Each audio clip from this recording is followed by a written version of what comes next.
Hello nursing aspirants. आज हम एक बहुत ही इम्पोर्टेंट इमरजेंसी सिनेरियो को समझेंगे जो अक्सर एग्जाम और क्लिनिकल प्रैक्टिस में पूछा जाता है। चलिए देखते हैं क्वेश्चन में क्या दिया गया है।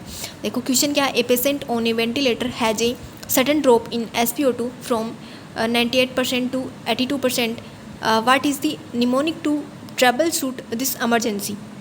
देखो क्वेश्चन में क्या दिया गया है कि एक पेशेंट है, वेंटिलेटर पे है और उस अचानक उसकी SpO2 है ना वो 98% से गिरकर 82% हो जाती है। कितनी हो जाती है? 98 से गिरकर 82% हो रही है। और इस इमरजेंसी को ट्रबल शूट यानी ठीक करने के लिए कौन सा निमोनिक यूज किया जाता है।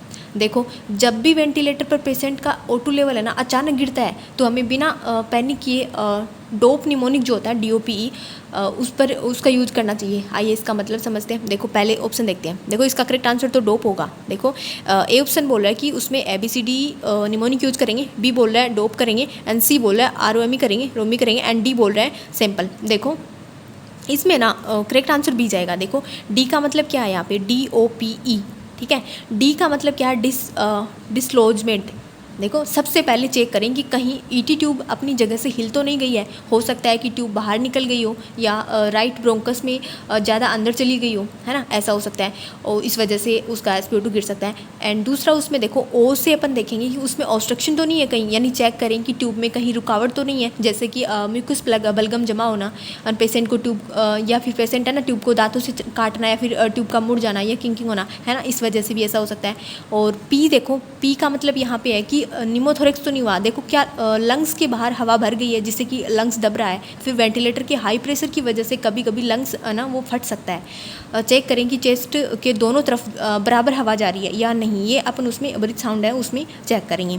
एंड यहाँ पे E का मतलब है कि इक्विपमेंट फेलियर भी तो हो सकता है। तो वेंटिलेटर में ही कोई खराबी हो या फिर O2 सप्लाई कट गई हो, सर्किट में लीक हो या फिर बैटरी ख़त्म हो गई हो। अगर समझ ना आए तो पेशेंट को वेंटिलेटर से हटाकर एम्बू बैग में मैनुअल वेंटिलेशन इसमें शुरू करते हैं ऐसे केस में। ठीक है, तो इसका करेक्ट आंसर तो डोप था। अब बाकी अपन एलिमिनेशन मेथड से देखेंगे कि बाकी ऑप्शन क्यों नहीं गए। देखो ए ऑप्शन है ना, ये बोल रहा है कि ABCDE ये जो निमोनिक है वो यूज़ करेंगे। देखो ABCD जो होता है ना, एयरवे, ब्रीथिंग, सर्कुलेशन और डिसेबिलिटी हो, और E का मतलब है एक्सपोजर, यानी ये किसी भी पेशेंट के प्राइमरी असेसमेंट के लिए होता है। जो ABCD क्राइटेरिया है ना ये प्राइमरी असेसमेंट के लिए होता है किसी भी पेशेंट के लिए, न कि खास तौर पर वेंटिलेटर ट्रबल शूटिंग के लिए ना। तो ये ऑप्शन इसलिए गलत हुआ। एंड C ऑप्शन बोल रहा है कि रोमी होगा। देखो इसमें ROME का मतलब है कि रेस्पिरेटरी अपोजिट और मेटाबॉलिक इक्वल।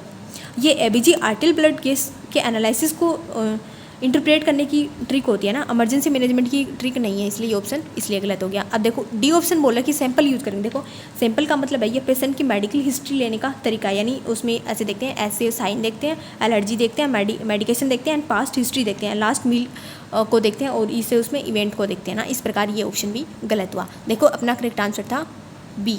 आशा करती हूँ आपको समझ आया होगा। Thanks for watching.